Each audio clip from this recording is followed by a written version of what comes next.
Well, to Canada's energy sector now, as today is a big day. The long-awaited Trans Mountain expansion began operating the 1,000-kilometre pipeline running from Edmonton to Burnaby in British Columbia. Now, the feds bought the pipeline from Kinder Morgan in 2018. This was to ensure the project happened, and despite some delays, some cost overruns, here we are. And to talk about it, we're joined by the Alberta Premier Danielle Smith. Premier, thank you for joining us again. My pleasure.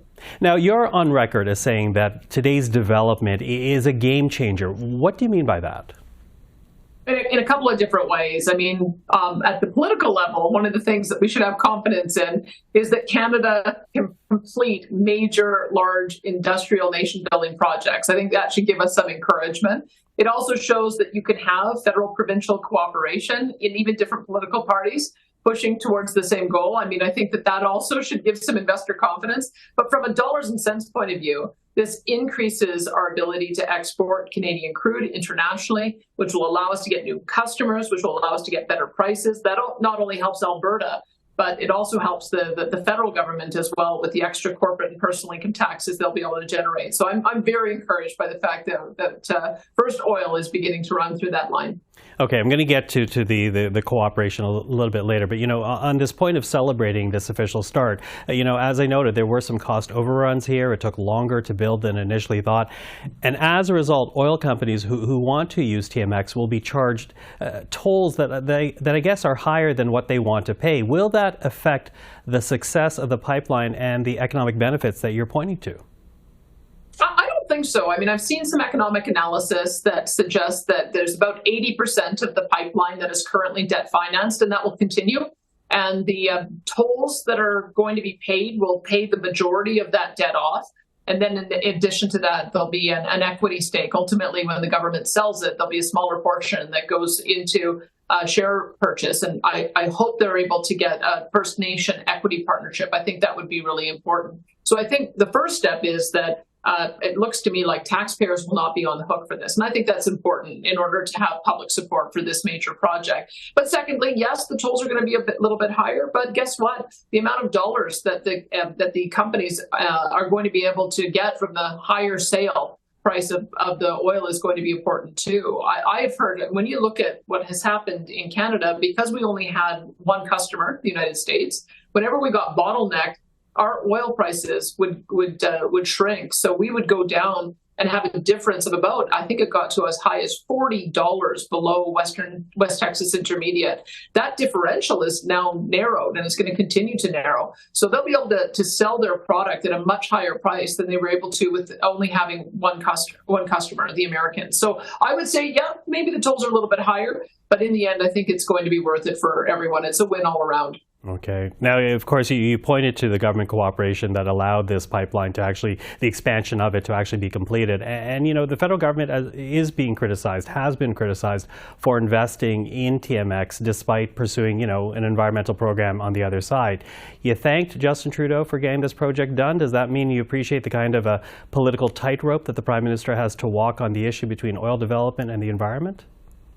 It's quite remarkable, really, because the federal government, even though they've been perceived as being anti-pipeline, they have also permitted and seen 2 pipelines get built under their watch. So not just this one, but also the Coastal GasLink, which I think points to a pragmatism that understands that as an international energy producer with international importance, we've got to make sure that we're supporting our friends and neighbors and allies. And that became even more important in the last several years. So I appreciate the pragmatism. It can't have been easy to navigate the constant increases in demand to fund this project through the finance ministry, and the fact that they stuck with it and got it to the finish line, I think, is important. No one could have known when this started back in 2013 that it couldn't get done without the federal government buying it. No one could have known when they took it over that we would end up with the war, the Russian invasion of Ukraine, as well as all of the turmoil in the Middle East.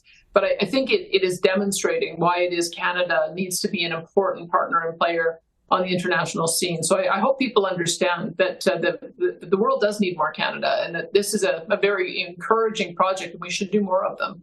What do you say to environmentalists, though, who have never really dropped their concerns about TMX, be it extracting the oil from the ground and or transporting it across so many kilometers on a pipeline going into environmentally sensitive areas in some cases. What do you say to those environmentalists? Well, one thing I would say is one of our new customers is going to be India, and India has an energy poverty problem. They need to bring their people up to a standard of living all across their country that we're able to enjoy in Canada, and I think that's an important dual goal that we have. The second thing is our Pathways group, the 6 major oil sands producers, have partnered in an alliance to build a CO2 pipeline with carbon sequestration so that they can be carbon neutral by 2050. They take that seriously. They want to be the best barrel out there on the market so that they'll be the last barrel if there is a last barrel. And so I think people should be encouraged that the environmentalists, the message was heard.